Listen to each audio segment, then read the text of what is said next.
Good morning. Welcome to the Morning Momentum this Friday morning. Of course, as we had promised you, we are going to talk about building bridges and forging futures. Our guest is already in the house. And now let's get straight into it and get to have an up-close and a candid conversation about the bipartisan talks that just commenced recently. And of course, we expect the bipartisan talks to resume on Monday. Good morning, sir. Good morning. Well, introduce yourself to our viewers before we start the show. My name is Wyclife Akaka, an activist in politics, and I'm here again to talk about the building bridges and forging the future for us as a nation. Good. Now, fast forward, how do these bipartisan talks relate to other countries, and maybe what significant impacts can we draw from other countries that can be used as a benchmark right here in Kenya? So let me go back to history. In 1787, the Great Compromise, when the youth and the smaller groups wanted to change the constitution, everybody was included on the table. Let's go back to 1875 when when Lincoln had wanted to change some constitution. He brought everybody on table. Yeah. But this time in Kenya, I've seen it already, the political debate that are being brought on table. I've not seen a presentation from the PWDs, from the youth, from the women. It's only that a few have been brought to the table who, let me now say, Azimio part and the Kenya Kwanza part. So it is, I think the table should be widened. Are you saying there is no inclusivity or some groups have been neglected in these bipartisan talks? Yes, because we didn't see the PWDs going to the street, so they're not being included into the talks. The youth, youth doesn't mean you seeing a young man in the street, but it means the younger population, they also have something that is now inflicting their lives, and they should be ironed out on the table, because the talks are to streamline what is happening in our country. Yes, so I think inclusivity is still a main concern for these talks. Yeah, we'll talk about that. But before we get into that, are there any political precedents of these talks that have happened maybe before right here in the country that maybe led to significant change on policies and brought things to a common ground? Yes, we can take back to Canada in the year 2013. They had bipartisan talks due to review their policies. And I think that was the best bipartisan talks I saw, because it was open to the public, it was on camera, it was live on TV stations, and there was also an online platform to send your views, and they were reviewed. So I think still, as we go to bipartisan talks in our country, we're supposed to draw some lessons like that one. Let it be open, let it be on camera, let people's views be heard, let people's ideologies be brought to the table. Not only, that's why I'm still saying, not only a few people's ideologies are supposed to be discussed there. Because, like, for example, if you go to that bipartisan talk, somebody will speak depending on his political divide. They're not going to speak according to, as a Kenyan, but you'll speak, I as Azimio, I as Kenya Kwanza. In Canada, they spoke as we as people of Canada. This is what we feel. This is what we want. And they debated with sober minds, not with feelings and not with any attachment to the topic. Yeah. You've spoken about inclusivity, and you've also given us a back history of what happened in Canada. There was inclusivity from all angles. Reviews would be sent. What role does public participation play in making sure that there are a successful bipartisan talks? And consider the fact that right here at home, they said that maybe they would just be giving press briefings after the talks, meaning the country is not going to know what is happening inside there. Yes, so for the first time, I sided with my good friend Kimani Ichung'wah. The other day when he was in Central, he said that he talked to the former Vice President Kalonzo Musyoka, and he asked him, let us have this thing open on camera at a public place, so that people can hear what you're saying. And I don't know where that went to. So I still want to say that public participation in Kenya is at 0%. And we can draw examples of the issues that we are facing. Let me take the bipartisan talks aside and slightly get into the education reforms that we're having right now. For example, through the funding board, we have the 240,000 students qualified for that thing. But how many have applied up to now? 4,000. 4,000 students only. Meaning there is no public education, civic education. There are people who went to Maandamano. There are people who say Maandamano is bad. They don't understand where the bipartisan talks. So that's why I still feel, as a country, public participation should really be brought into. We should have civic education. Mama Mboga does not understand what is bipartisan talks. He knows that watu wanaongea. That's what they're saying. Those people are speaking what they want. So still, if we call on public participation in Kenya, we'll get zero impact, because our own Kenyan people, they don't understand what bipartisan talk means. Then they say that let the people talk, we will enjoy.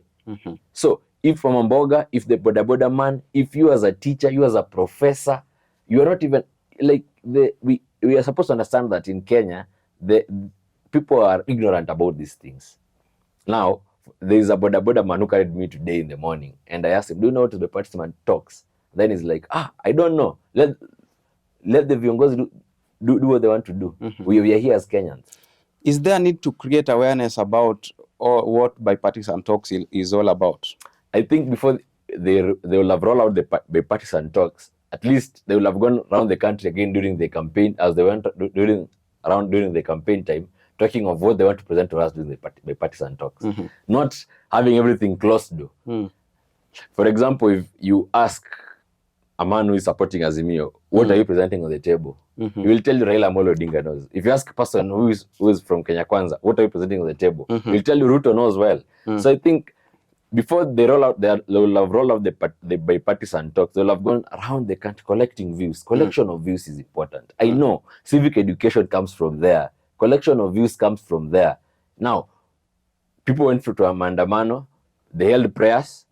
The other side also held prayers. Then they're like, we want these talks. It doesn't make sense. What implications would that make for the political landscape in the country right now? For example, if right now the bipartisan talks become successful, we'll see politicians running up and down to safeguard their positions right now. Because there are people who have been named as betrayers, people have been named as loyal people. So I think it is going to shape our political landscape, number one. If the bipartisan talks go through, we expect the government and the opposition to work together, meaning the role of the opposition will now be undermined. We will not, like, let me go back to 2018, 2022, the reign of the handshake reign. There was nobody to correct the government. Mistakes were made and nobody was there to say, hey, here is a mistake. No, it was, they're doing something good. They're doing something good. They're doing something good. So I think as much as we are into the bipartisan talks, as much as we want the government to hear what the opposition is saying and what the opposition wants to hear what the government is saying, still, I don't feel, I think the opposition should remain stern on its work. So if the bipartisan talks go through today, I promise you the opposition roles will go down. Okay. Now, you've spoken about the success of the bipartisan talks, and I want to ask two things. Number one, how will we measure the success of these bipartisan talks? And number two, you have spoken of these guys going around the country creating awareness. So if we create awareness, will things change? Thank you. If we create awareness, things will change in one perspective. Number one, people will know, people are in bipartisan talks. What views are they presenting? I'm still saying that Mama Mboga does not understand what bipartisan talks means. A boda man does not understand what bipartisan talks means. You ask them, what does that mean? They only tell you, let those people talk. So I still insist, let everybody in the country who has a sound mind understand. We as a country are at this point, we are doing this. This is what our issues. And you see, for example, let me get you back to some point last year.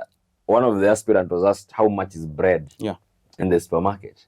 And truth be told, he didn't know. He told us 200 shillings. Which bread of 400 grams is 400 shillings in a supermarket? It is about 65. By that time, it was 50 something. You understand? So our leaders, they don't actually get to the ground to understand what is happening on the ground. So if they go around asking people, want to do this, tell us your views, tell us what you think, let them hear and then understand we are at this point. Opio Wandai, the minority whip, the minority leader, is now clashing with the government, saying that the Nyanza farmers have not been given fertilizer. But does Nyanza farmers understand that what are they supposed to be given this fertilizer? Because we are having different rainy seasons. For example, in Rift Valley, it was raining the other time. Did it rain in Nyanza? So who was supposed to be given fertilizer at the same point with these people from Rift Valley? Yes, we understand that the fertilizer price has gone down to 2,500, but there are some people who are still holding this fertilizer. When you go to the ground, it is being said to 2,500. When you go to the ground, it is 3,500. You understand? So there are some small, there are pet issues that are supposed to be aligned first before civic. That's why I'm still insisting. Let us do civic education.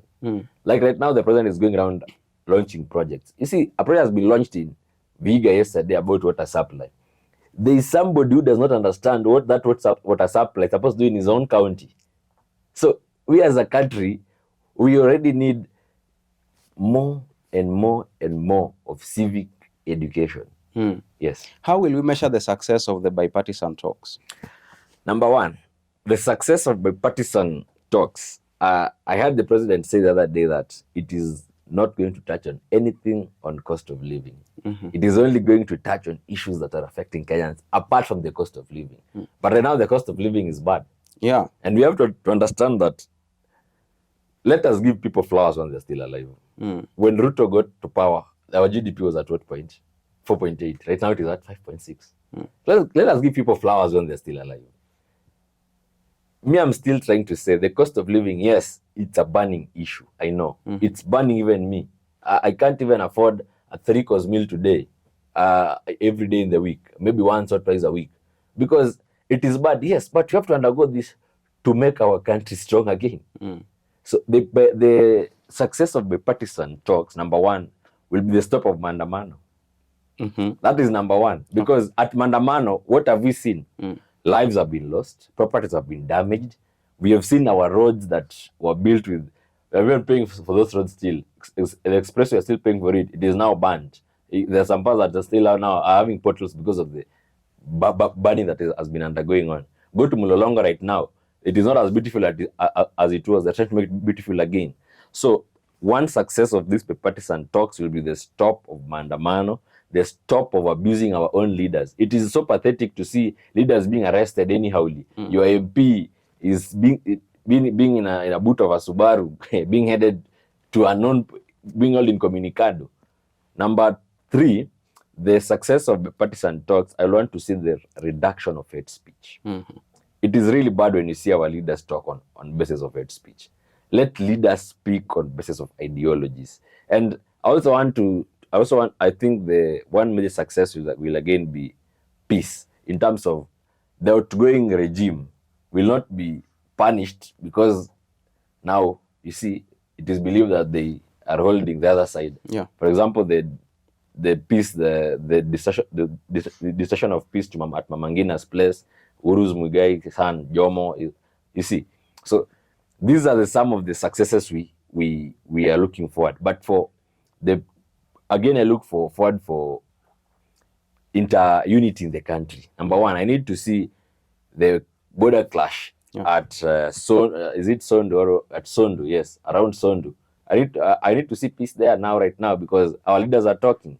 Let them talk of that issue there. If the cost of living cannot be solved right now, because the president asked of time, he said, "Give me time and I change this thing." And truly, time heals. So let's give him time. Let him do his thing. Okay. Now, collaboration is very essential when it comes to matters, work ethic, and the impacts of something. Do you believe that having a collaborative government between the opposition and the Kenya Kwanza can make things change a little bit? I really want to oppose you. Let the opposition do its work. Let the government do its work. Let me take you back to 2018, 2022. My brother, you've seen how bad our economy grew just because there was collaboration, because there was handshake, because there was nobody to tell the government we are heading the wrong direction. So I think for every government to be successful, for every economy to be successful, Yes. there must be those that support it and those that come to correct it. For example, right now we're having a case of the is it Kepra, the Kenya Rural Urban Roads, that employee Wambua, somebody being paid a salary of 55,607 shillings in a matter of in a span of 3 months, has 21 million in his bank account. Yet that is government. If you don't have somebody in a position to tell us this is wrong, there is embezzlement of funds here, there is something that is wrong at this point. Now, how many people will be stealing money from us? How many people will be stealing money from us? And again, I want to say, let leaders work on their reign. Senators are now in Senate saying that ex-governors should now be given only, should not be in poll after, they should not be on poll again. Now, a senator is already seeing himself that in 2027, I will have nowhere to go. So let's bring policies to make sure we safeguard our post. You see, let them not put their interest first. We as Kenyans, we need our interest to be aired first. I didn't say it now to be talking of these projects that are being launched, who are being employed. We want to know who is being employed in these projects. We want to know these things being done. What is happening? We have a level 4 hospital in Naromoru. Can we get the audit of it? But we see, are our funds used in the right direction? Rather than saying, let us pass this bill of ex-governors. It doesn't make sense. Because as a country right now, we are at bipartisan talks. We are healing the country. But what is happening in the parliament? It is my phone. Yesterday or the other day, an MP raises in parliament and tells us the charger has been stolen. Okay, so a charger has been stolen. And then when you're told that thing is of useless to us, then you suspend an MP who says that one is something that cannot be discussed in parliament. So in parliament, we're supposed to discuss phones that are stolen in parliament, surely, instead of discussing matters that are, you see, that's what I'm still saying, that if we bring collaboration government, that let the opposition now be in support of the government, the people going to have hard times are still as Kenyans. I still want to say, let the opposition do its work, let the government do its work, let them correct themselves, but maintain peace and respect. Even the Bible says that it is better to tell somebody their mistake than to be praising them on their mistake. Yes. So what happens if the two parties don't get to a common ground when the deadline of the bipartisan talks come? I heard that Mandamano will be back. And I'm sure the president will not watch this happen again. And I'm sure even the Azimio leader, Raila Amolo Odinga, will not want us to go back to Mandamano because he has seen how many people have been killed. And these killings have thus been done in those strongholds. So if still he wants votes from those people, let us do away with Mandamano. Let us do other things that can sabotage the economy if that's what they want. We can, like in 2017, told us to run away from Safaricom. Safaricom cried within a matter of one day, hey, we are feeling this thing. So we can do other ways of sabotaging the economy rather than Mandamano. Because Mandamano, in Kenya, we as I said, civic education still needs to be brought. What is a demonstration? That day I was in Paris when they were demonstrating. Yes, it was bad, but the police were there. If you do an incident that to destroy property, kill somebody, or steal, you are arrested there and there. The police were with these people and they were in uniform. They were not even in civilian clothing. So we still need a lot of education, matters civic education.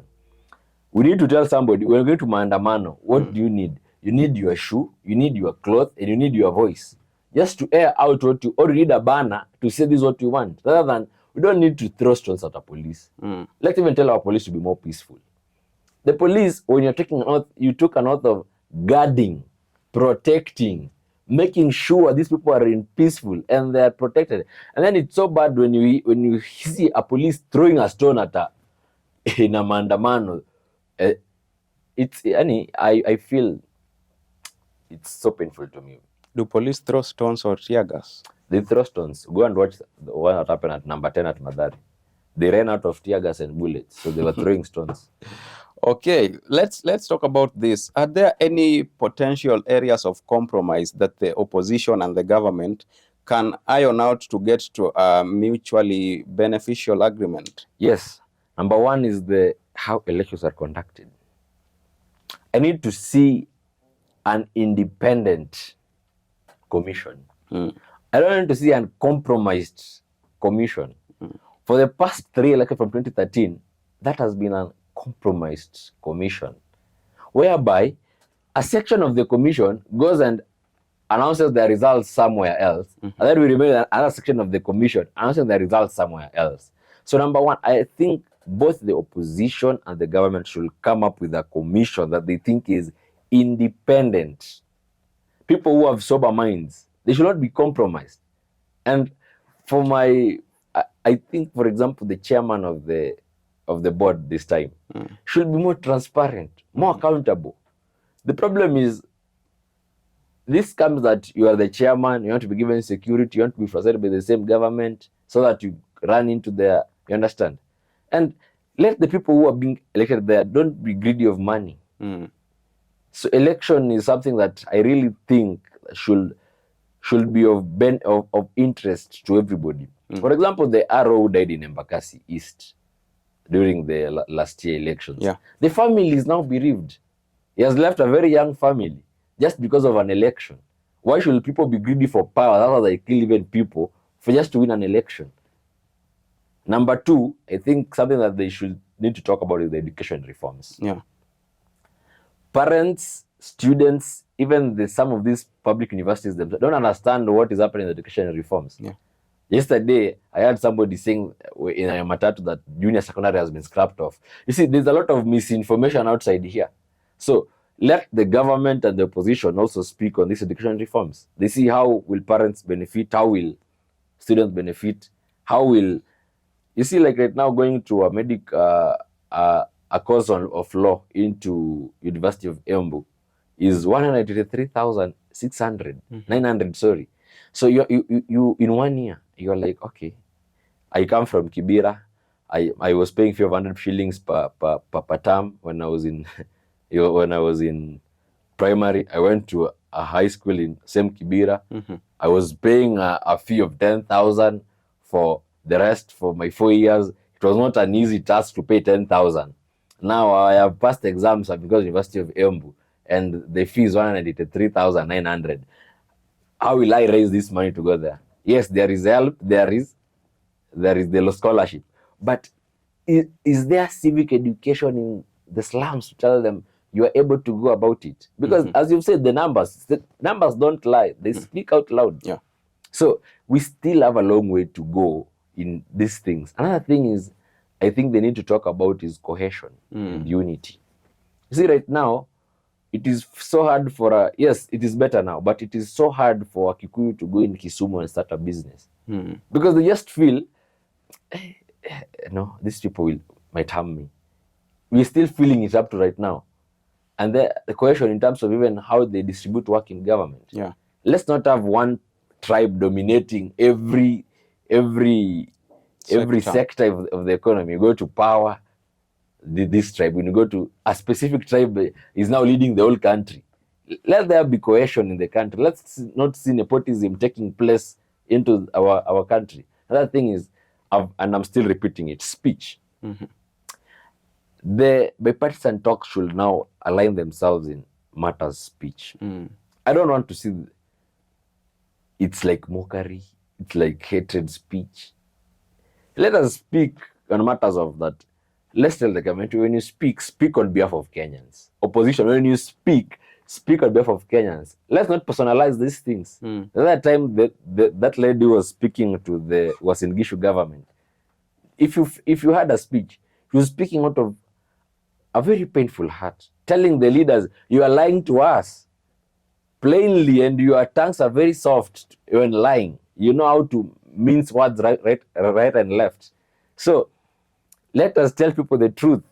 The truth hurts, but let's tell people the truth. It will set them free. Kindly. Okay, hold that thought right there. We take a quick break and then we'll come back and continue.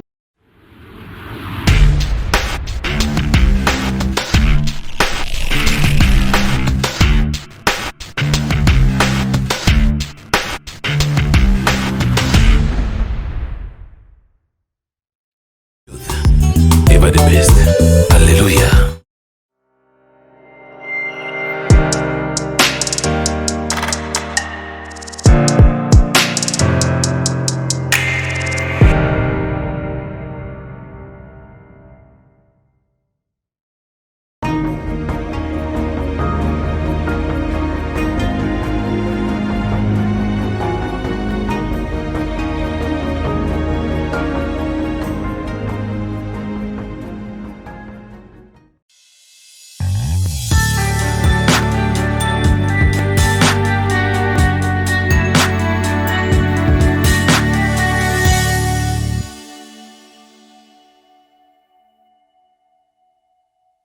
Welcome back to the Morning Momentum. You are still rolling with the host with the most. Alfonsoh is my name. And if you're just joining us, we have a guest in studio who is helping us to dissect the bipartisan talks. His name is Wyclife Akaka. And if you're just joining the conversation, you can interact with us via our SMS line 0719144144. Now, let's get back to the conversation. Mr. Akaka, how are the regional dynamics with Kenyan let me put it this way. The regional dynamics, how are the international relations going to look like after these bipartisan talks? I think when the maandamano got hotter than fire itself, I saw the ex-president Obasanjo call Raila and Ruto at night in Mombasa. In a private hotel, yes. Yeah, and they spoke. That actually talks a lot. It tells us that when Kenya is politically unstable, it disturbs them. Number one, we actually, the landlocked countries in East Africa look upon Kenya. Right now, Tanzania is trying to get at least better so that we have Kenya and Tanzania, which is, to me, think it's better because depending on one country so much makes the other country feel inferior. So let also Tanzania rise to at some point to even lower the, for example, the number of trucks from Mombasa to Kampala. At least there's some from also from Tanzania to Kampala. Okay. But anyway, I'm trying to say that the international community, I think they've done as great work because bringing this bipartisan talks was very hard. In Kenya, we failed to bring them. The first time we were on our own, but see how it turned out. So this time, I think with the international community being interested, at least the reforms will be better. And Kenya is a country of, we have limitless potential of work, of industries, and everybody will want to invest their money here. Diplomats left during maandamano. A lot of them, if you checked at the JKA, they're saying our diplomats are leaving very fast. They ran to Tanzania. They ran to Tanzania because there's no peace here. So let us have peace. Let us have our diplomats back. Let us have our investors back, and let the international community embrace Kenya because we are a growing country. How might the participation of the youths and the younger generations impact the discussions, considering the fact that they're the people who are here to shape the future? When I was growing, I was always being told, you are the leaders of tomorrow. Tomorrow is here. Tomorrow is here. Let everybody stand up and defend their rights. Yeah. For example, right now, you go to apply for a job in the government, then they tell you they want 5 years experience. 5 years work experience. I'm from school, surely. Where am I supposed to get 5 years experience? Nobody has employed me for the 5 years. So I think this, in fact, and that thing should be back to the constitution. This matter of telling young people should have 5 years experience of work, 10 years experience of work, 3 years. These people are just from school. And if you want them to be more civilized, let us integrate into the system that they work as they learn. Yeah, okay. You had spoken of ethnicity in the government. So, how does the potential involvement of various ethnic groups influence the negotiations, and what efforts are being made to ensure inclusivity? Number one, I've not seen the marginalized communities being represented in the bipartisan talks. Mm-hmm. The marginalized communities, I mean those ones from Samburu, those ones that are from. There are some marginalized communities that we know. They're not. Their ideology is not being brought onto the table. For example, like the people who are in. If you follow the bipartisan talks, these people, I still feel they are talking from a political divide. They're still talking from the point of where hell got broke. Like, let's come and speak from a point of reconciliation, a point of understanding, a point of I'll still repeat this. FGM is still an issue, and you see, like, if it is not spoken about, like in Samburu it is being done, these are people doing it. How are we going to control this? Because these are the ladies who are going to marry tomorrow. Yeah. So I think still the bipartisan talks does not touch on issues affecting marginalized communities. For example, even the food supply in those areas. For example, the education in those areas. Can we have Garissa University having more students? Yeah. And the Garissa University, is it now protected to have to hold those more students? Can we have irrigation schemes in those areas to boost our? You understand? There should be a point the marginalized communities speak from that. I still feel it is not being brought into the. You see, the bipartisan talk shouldn't be about the political divide alone, the political line alone. Let it be diverse. Let it even affect the Younib station, that we want this station to be better. You see, like now people you are paying 5% of tax. Is it 3% or 5% of tax? 5. Have they called you to the table to ask you, are you in support of this? You understand?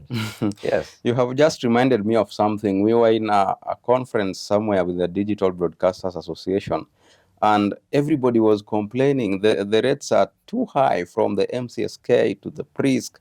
And yeah, it's getting messy, especially for young TV stations like us. True. Okay, now how can the outcomes of these talks contribute to long-term stability and development in Kenya? Number one, stability in Kenya depends on elections.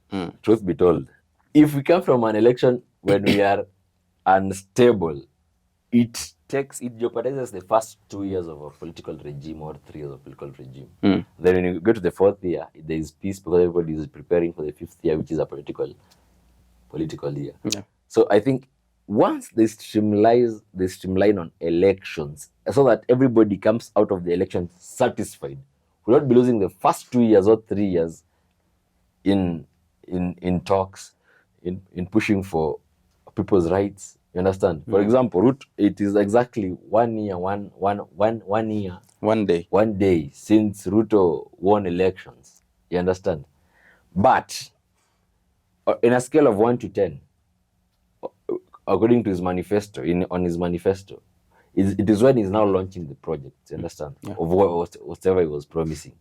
So I think we need to come out of an election and everybody is satisfied, so that once you get to office, you roll out on work. Don't still roll out on these people are going to court. These people, bringing instability constantly after elections is what makes our country to suffer. Another thing that I think should be spoken about to bring in more stability in future is the issue on finances. How finances bill should be drawn. I think we have a lot of people in Kenya who are experts in economy. For example, I heard the other day David D saying we took a jeopardized economy and so we'll still run it on jeopardy. So what do you mean, my brother? I think you are a government that has come to heal us, that have come to lead us, that have come to take us to the next step. So open your ears, listen to what people would like to be done. on what people support, what people don't support, and understand their pain. For example, if you now have a car that is, let's say, Voxinoa, it has 7 seats. You have to pay for tax of 500 per seat for the year. I don't know. But there's a tax on the number of chairs you have In the inside car. your car. How many support that? So I think still the issue of the finance bill should be spoken about so that we understand under what lines are we going to amend the finance bill, or under what this finance bill, what is there that people would love us to have or maintain, or people will not want us to have. It's so bad to see business community on the street, the whole people in Kamkunji, in Isili on the street, who will now, where will the government raise revenues from if those people are on the street? They're saying the taxes are too high. So I think that should be a matter of interest for everybody. Then another one is, that is key, and I want to repeat it, that is very key, education. You see, when this country was given to us for after we took independence, there are only 3 things. And let me say it in Kiswahili: umaskini, ujinga. Do you know the third one? I don't know. You don't know the third one? Ni umaskini, ujinga. The third one is escaping my mind. But there's a third one also. There's a third something that we wanted to push away. So let's make sure that poverty is gone. Let's make sure that people are eating. Let's make sure people are educated. Education is key. For example, I want to applaud Elgeyo Marakwet, the Prepare initiative that they've launched. It is taking a bunch of students now to Harding University. Under 62% scholarship. Do you think Elgeyo Marakwet will be the same level in Samburu or another county in Kwale, for example? Definitely not. Definitely not. So let education be key. At what point are we going to get to a country where there is political stability immediately after elections, and we don't have people running up and down saying they have stolen from us, this and this happened? At what point are we going to get to that stage? If we have one thing we call accountability and transparency in elections, from Form 34A to Form 34B to Form 34C, that is everything. Because from the polling station, let us be honest to ourselves. Let the presiding officers, the POs, the ROs, the clerks, let them be honest and transparent enough. You understand? Like, for example, the other time Azimio proved that some from 34As were jeopardized into the system. So let's avoid these things. Let's not have another Jose Camargo into the system. Let us not have other Venezuelans into the system. Let us not have any other, I don't know, the people who look at the servers from heaven into the system. You understand? I believe we have created a culture of our own in matters politics. The returning officers could be very transparent, but you as Akaka, you don't want defeat. You don't want to accept that you have been defeated, and now you want to cause chaos because no one defeats Akaka. I mean, how are we going to deal with that? So let me tell you something funny, and it is personal, this one. I think I lost an election in campus at some point. And it was one thing that I accepted very fast, because I learned that in winning there's much responsibility, but in losing there's much greatness of growth. People don't get to understand that.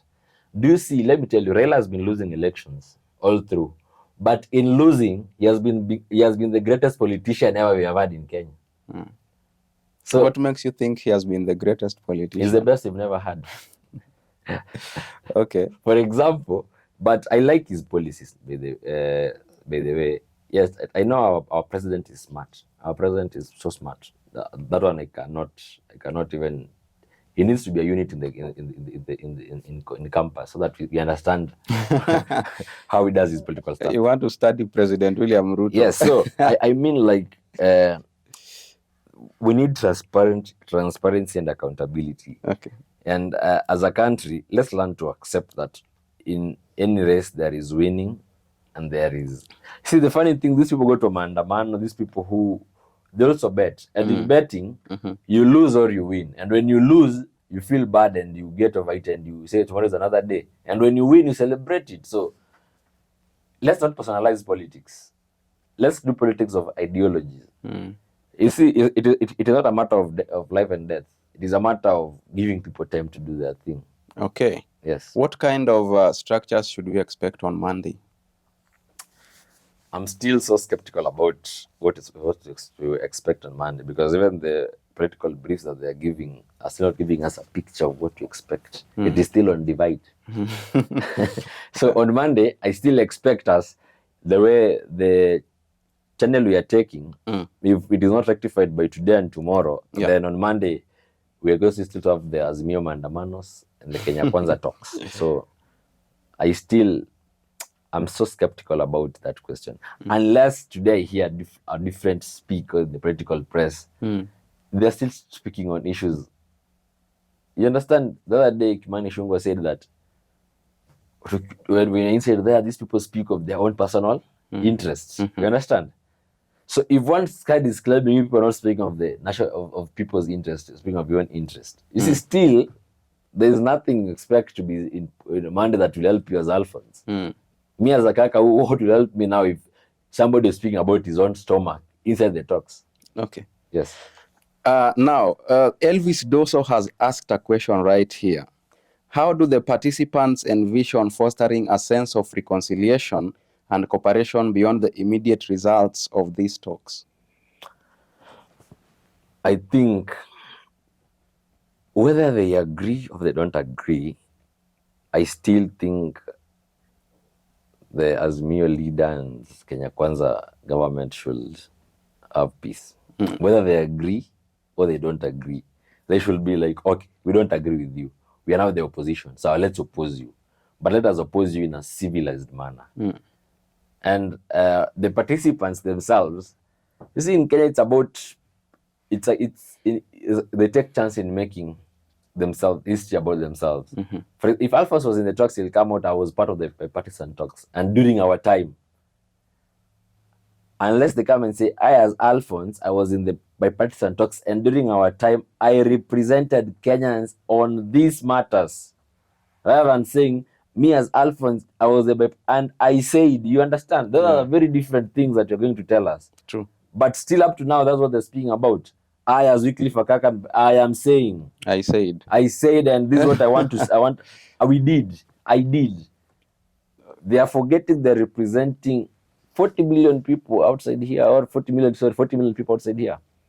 Before we conclude, let's sample a few sentiments from our audience and get to see what they think about these talks ahead of Monday. Now, we have Ben Stein says, if both the minority and majority leaders get the directives outside the parliament, then it's a fair game.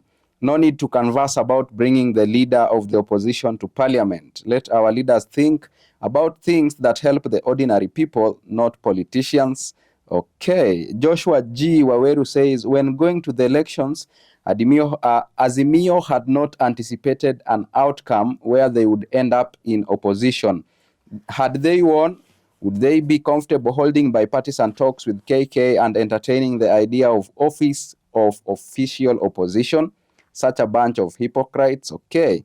Godfrey Omondi, trust me guys, the only success that will come out from the bipartisan talks is the creation of official opposition office and nothing for the people. Okay.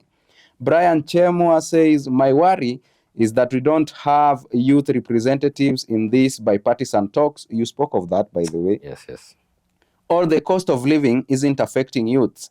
Both teams are neglecting youth development, resulting in a shortage of skilled workers, hindering nations' ability to compete on global scale. Okay, Honorable Gerald Madenge, the policymaker are doomed. We focus on taxes rather than coming up with more innovative ways to fund the government and support taxpayers. Kerich Ernest says President Ruto's administration continues to make timely disbursement of all county funds without borrowing, not to earn praises, But to do his duty and make devolution work, the bumper corn harvest is underway too. Okay. If Azimio wanted to discuss cost of living, they'd have selected polished economists to represent them at the bipartisan talk.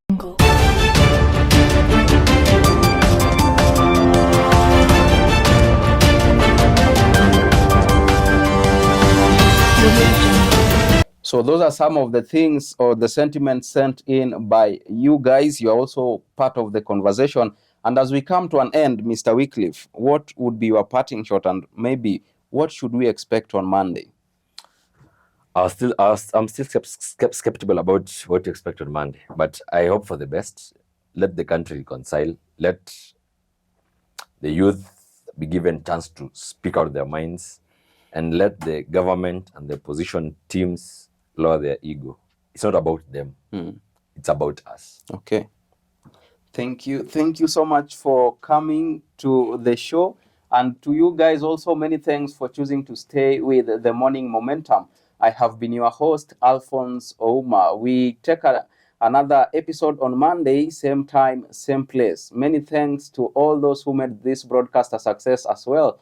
Emmart Osinya behind the camera, Raphael Wangilar behind the camera, the chief controller, Anifa Kavira, and John Kariuki. See you on Monday, same time, same place. Until then, do have a beautiful Friday.